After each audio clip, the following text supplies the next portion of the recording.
Hola, buenas tardes, yo soy Lulu y vamos a continuar con los siguientes temas odontológicos. Antes la frase del día: la tortuga puede hablar más del camino que la liebre. El tema es diabetes mellitus. Un aspecto crucial es la capacidad del odontólogo que tiene de detectar, conocer la gravedad, las complicaciones y cómo tratar al paciente de una manera adecuada.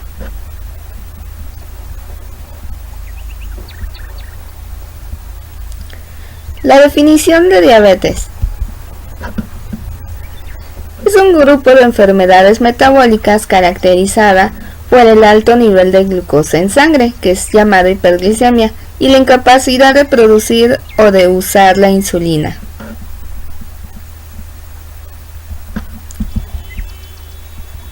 Incidencia y prevalencia. En el mundo hay más de 240 millones de personas con diabetes. Casi 26 millones de estos son americanos. La diabetes ocasiona 71,000 muertes por año y es la séptima causa de muerte en los Estados Unidos. El tipo de diabetes tipo 2 es el más común y el factor ambiental más frecuente es la obesidad.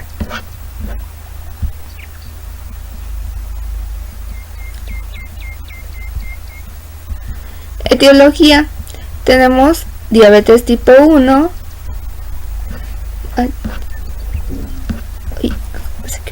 diabetes tipo 1, diabetes tipo 2, diabetes del embarazo o gestacional y otros tipos de diabetes. En la diabetes tipo 1 influye poco el factor genético. Los factores ambientales como una infección vírica, papera, rubiola, Coxsackie producen una alteración en las células beta del páncreas y su autodestrucción. Esto quiere decir que el páncreas no produce insulina, por lo tanto, la insulina es la que hace que la glucosa de la sangre penetre a la célula para ser utilizada su energía. O sea, si no hay insulina, no se introduce la glucosa a la célula. La diabetes tipo 2, estas influyen los factores genéticos, también los factores ambientales y los factores de la edad. La mayoría de los pacientes sí producen insulina. El problema está en que hay una mala recepción de esta o de su posrecepción. La diabetes del embarazo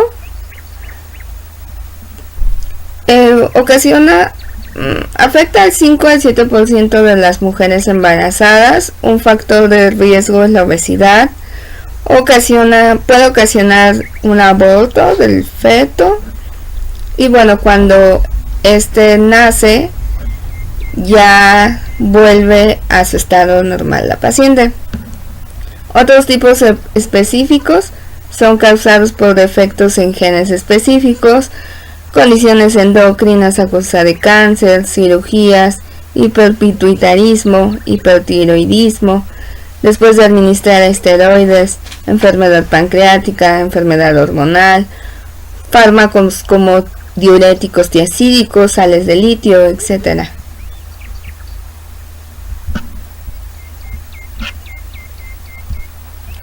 La insulina. La insulina es necesaria para que el músculo, la grasa y el hígado empleen la glucosa sanguínea. Por el contrario, el sistema nervioso central y la corteza suprarrenal no necesitan insulina para poder emplear la glucosa.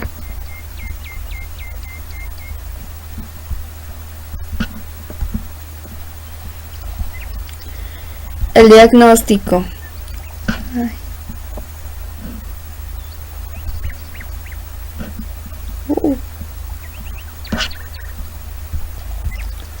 El diagnóstico se hace con la prueba de glucosa plasmática en ayunas. Esta debe de ser igual o mayor de 126 miligramos sobre decilitro en 2 ocasiones. El ayuno debe de ser de 8 horas. La glucosa en plasma, la concentración de glucosa debe de ser de 200 miligramos sobre decilitro, igual o mayor también en cualquier momento del día, sin tener en cuenta la última comida. Muchos pacientes no tienen los síntomas obvios. Las manifestaciones cardinales de diabetes incluyen poliuria, polidipsia y una inexplicable pérdida de peso. La glucosa 2 horas postprandial, igual o mayor a 200 miligramos sobre decilitro, durante un test de glucosa oral. Generalmente no es recomendado en la práctica clínica.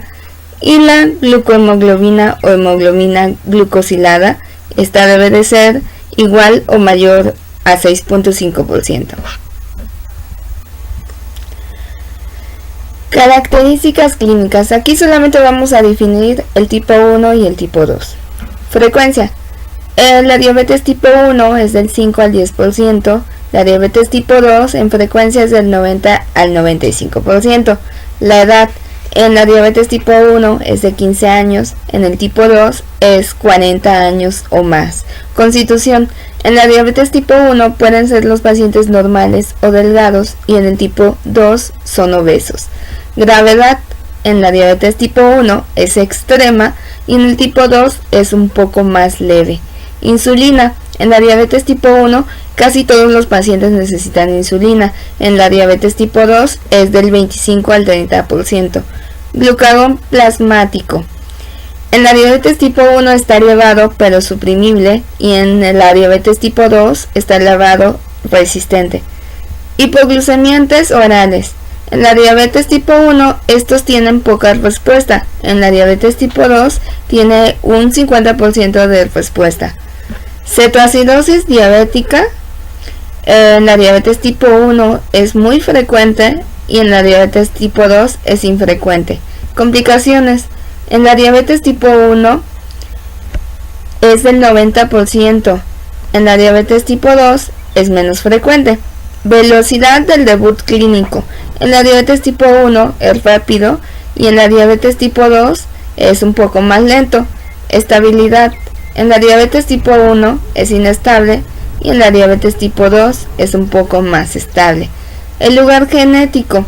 En la diabetes tipo 1 es el cromosoma 6 y en la diabetes tipo 2 es el cromosoma 2, 7, 12, 13, 17. HLA y reacciones autoinmunes anormales en la diabetes tipo 1 están presentes y en la diabetes tipo 2 no están presentes. Defectos en el receptor de insulina. En la diabetes tipo 1 habitualmente no se encuentra y en la diabetes tipo 2, como lo había dicho desde un principio, sí se encuentran. Pasamos a manifestaciones tempranas. En el tipo 1, los signos y síntomas cardinales de la diabetes son muy comunes: polidipsia, poliuria, polifagia, pérdida de peso, pérdida de fuerza. Otros signos y síntomas que pueden estar acompañados es mojar la cama, infecciones en la piel, mal humor, dolor de cabeza, somnolencia, boca seca.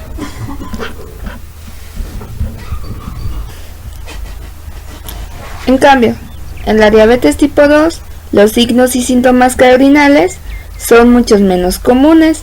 Lo que encontramos más común es pérdida o ganancia leve de peso, trastornos gastrointestinales, decremento de la visión, parestesias, piel seca, pérdida de sensación, impotencia o hipotensión postural. Complicaciones. Tenemos disturbios metabólicos como cetoacidosis y coma hiperosmolar no cetósico, sobre todo en la diabetes tipo 2. En los ojos puede ocasionar retinopatías, cataratas. La diabetes es la causa de nuevos casos de ceguera. La diabetes causa fallas renales y nefropatías. En extremidades puede ocasionar ulceraciones sin gangrena de los pies, por lo que se llegan a amputar piernas y pies. Problemas cardiovasculares como aterosclerosis acelerada 2/3 tienen la presión arterial alta. El riesgo de accidente cerebrovascular y muerte por enfermedad cardíaca es 2 a 4 veces mayor en personas con diabetes. Neuropatía diabética puede ocasionar disfagia, distensión gástrica, diarrea, impotencia, debilidad muscular o calambres, entumecimiento, sensación de hormigueo, dolor ardiente profundo. Y bueno, muerte temprana. Es la 7ª causa de muerte en los Estados Unidos, más común por la enfermedad cardiovascular. Objetivos terapéuticos. En la mayoría de los casos, lo que buscamos es mantener la glucemia lo más próximo a lo normal, esforzarse por mantener un peso corporal normal y bueno, darle un tratamiento flexible que no domine la vida del paciente.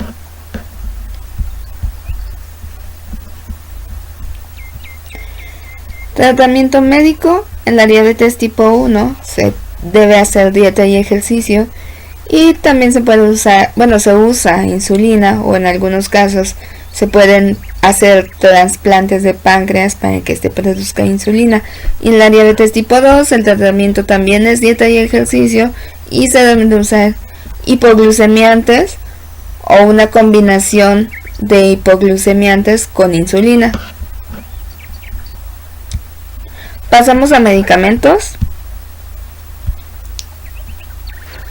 Medicamentos. Tenemos las sulfonilurias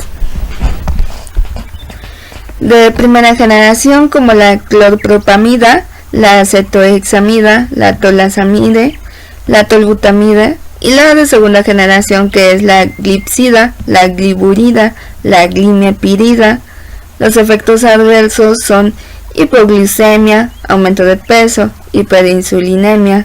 Las interacciones: los salicilatos, como el ketoconazol, incrementa la hipoglicemia.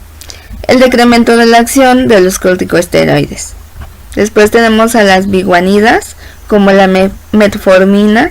Esta puede ocasionar disturbios gastrointestinales como dolor, náusea, diarrea y acidosis láctea. Los inhibidores de la gamma glucosidasa, como la acarbosa, el miglitol, ocasionan disturbios gastrointestinales también. Prueba de la función hepática elevada. Las tiazolidinionas, como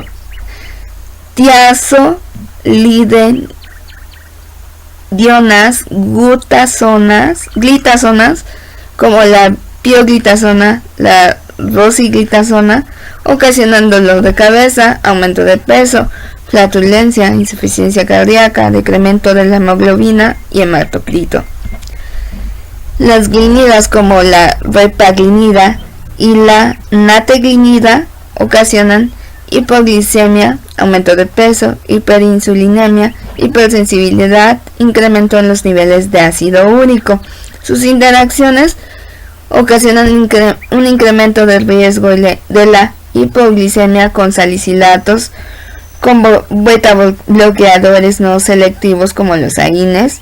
El metabolismo puede ser inhibido por azoles como la eritromicina. Análogos del incretin, tenemos la exenatida y la liraglutida. Estos pueden ocasionar efectos adversos gastrointestinales.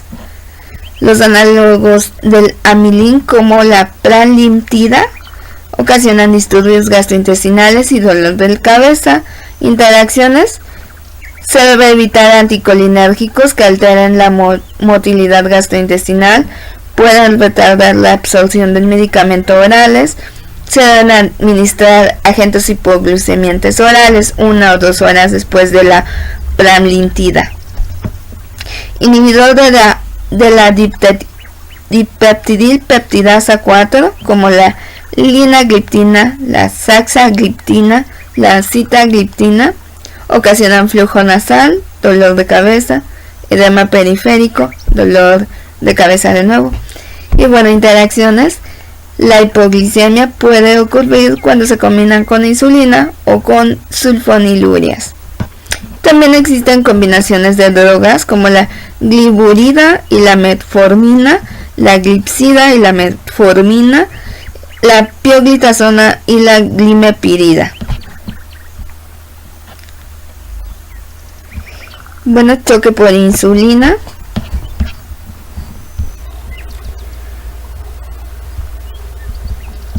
Choque por insulina.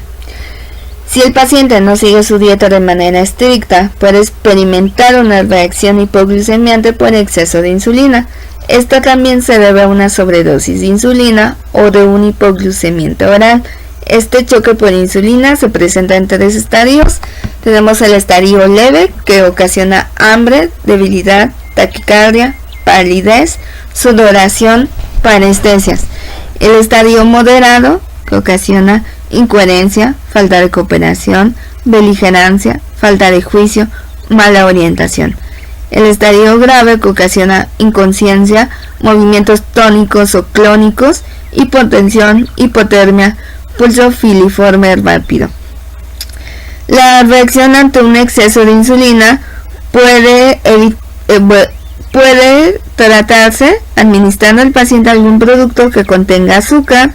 Los pacientes con pérdida de conciencia se les administra intravenosamente glucosa y puede emplearse glucagón o adrenalina para conseguir un alivio transitorio.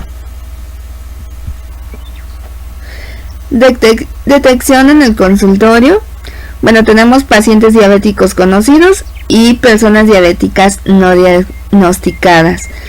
La detección por la historia se puede hacer con las siguientes preguntas: ¿es usted diabético? ¿Qué medicación toma? ¿Está siendo tratado por un médico? Y para establecer la gravedad de la enfermedad y del grado del control, se deben hacer las preguntas: ¿cuándo se le diagnosticó la diabetes por primera vez? ¿Cuál fue el último valor de glucosa en sangre? ¿Cuál es el nivel habitual de glucosa en sangre? ¿Cómo está siendo tratado de su diabetes? ¿Con qué frecuencia tiene reacciones a la insulina? ¿Cuánta insulina toma en cada inyección y con qué frecuencia se inyecta? Analiza su nivel de glucosa en orina. ¿Cuándo acudió al médico por última vez? Y si tiene síntomas de diabetes en este momento. Y en una persona diabética no diagnosticada, se debe detectar por medio de los antecedentes de signos y síntomas del diabético o sus complicaciones. También se debe de ver el elevado riesgo de tener diabetes porque tuvo padres diabéticos, porque tuvo 1 o 2 o más hijos grandes, porque tiene antecedentes de abortos espontáneos o muertes al nacimiento, porque el paciente es obeso, porque es mayor de 40 años. Y bueno, se debe de referir al médico o hacer pruebas para la detección selectiva de diabetes. Consultorio dental.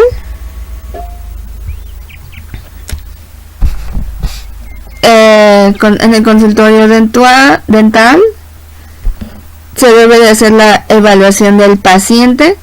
Si está el paciente controlado, todos los procedimientos pueden ser realizados sin precauciones especiales.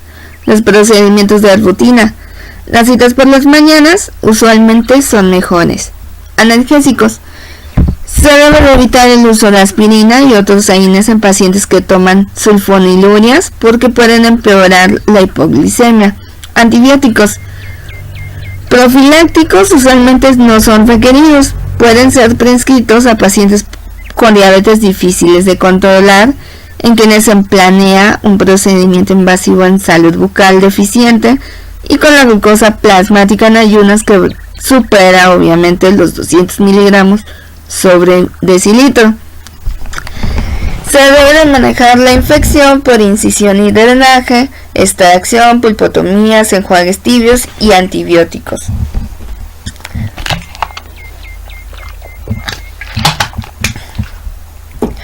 En cuanto a los anestésicos, no hay problemas si la diabetes está bien controlada. Para pacientes con hipertensión o con historia de reciente infarto al miocardio o con arritmia cardíaca, La dosis de epinefrina puede ser limitada a no más de 2 cartuchos que contienen unos 100.000 de epinefrina.